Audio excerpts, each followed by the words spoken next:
Moving on to some other stories, a big news that is coming in. Nepal Prime Minister KP Sharma Oli has resigned after violent anti-corruption protest. Prime Minister Oli of Nepal has submitted his resignation to President. Oli's government lifted the social media ban after the protest turned violent earlier. There were 19 deaths that were reported. Some 347 people were reportedly injured.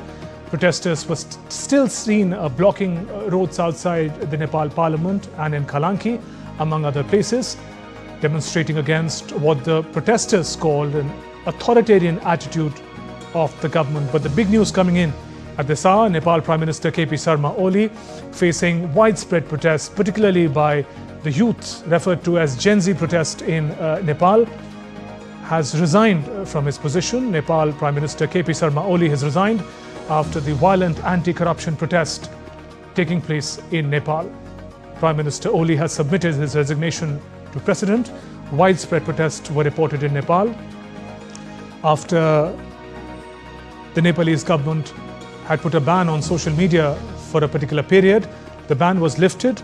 However, the police action against the protesters led to some 19 casualties and over 300 were injured. The protests continued even after the ban on social media was lifted.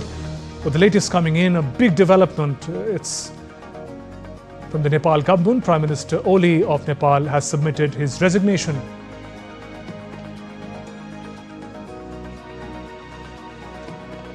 to the President.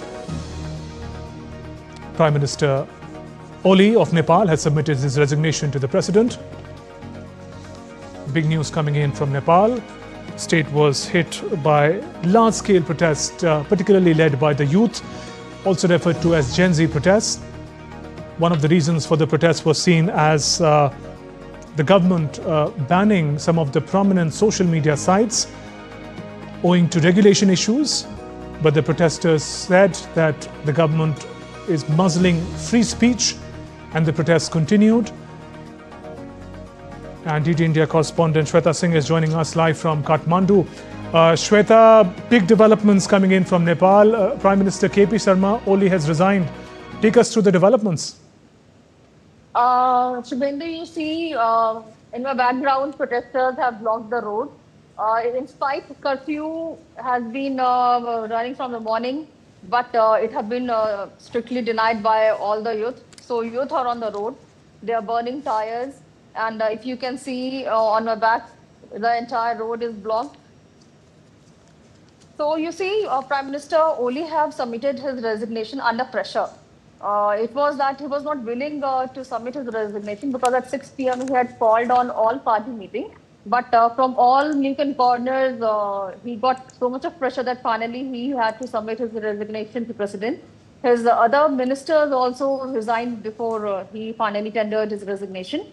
So see, other party leaders stopped showing their affirmation towards the present government. Nepali Congress also had Gagan Thapa, Nepali Congress General Secretary, had told that Nepali Congress may withdraw their support from the government. But in any case, now, as you see, Prime Minister Oli has tendered his resignation. So presently, the Nepal is under president control.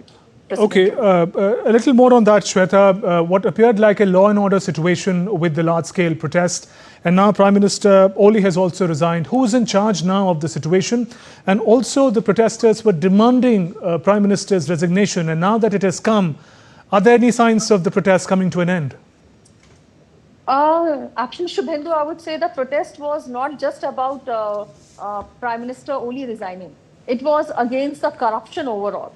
The youth had protested to ban corruption, stop corruption, because social media ban only triggered this protest, because all the youth who were speaking on social media, when social media ban happened, they didn't have any place to vent out their anger, so they came on ground. So on Monday, when all these lakhs of youth who were protesting against the corruption, you see 19 people died, 347 people were injured, and most of them were very young kids. So this today, or even on Tuesday, all the youth have defied the curfew, defied the government regulation. And every road you see across Kathmandu is reeling with fire. Tires are burnt, trees are burnt down to show their despair, to show that they are not going to follow any orders which is going to curb their freedom of speech. All right, Shubhendu. Shweta, we'll keep coming back to you for more. Stay safe and keep monitoring the situation. Shweta Singh, DT India correspondent.